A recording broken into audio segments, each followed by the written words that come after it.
Caught Airbnb host charging for free parking, I might have jeopardized their only income. So I book an Airbnb and the listing says free parking on premises.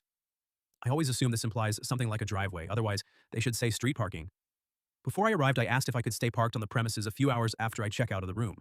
They said yes if I paid them an extra $10.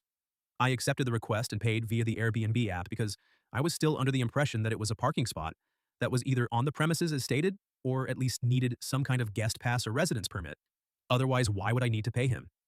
So I arrive and notice there is no driveway, it's just on the street. I parked and then asked if I needed a pass or permit to park. The host said I didn't need anything. This made me realize it was a public street that was free to anyone, any time of day, regardless of where they stayed.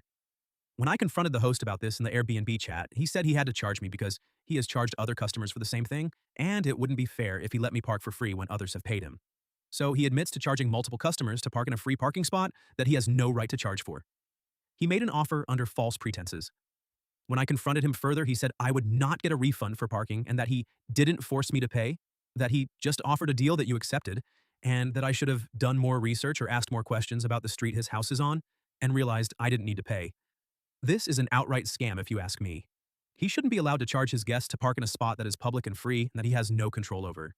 And then he blames me, the guest, for not questioning his scam earlier, all while admitting to doing it to an untold number of previous guests. I reported this to Airbnb, and while they are still investigating the incident over a week later, and I haven't gotten any money back yet, they must have contacted the host and threatened him with some type of suspension or expulsion because he messaged me again and said I ruined his only source of income. Part of me wanted to respond by saying he should have done more research on the consequences of the little scheme he was running, but part of me feels bad for potentially ruining his supposed only income over the $10 scam he got me with. Eta?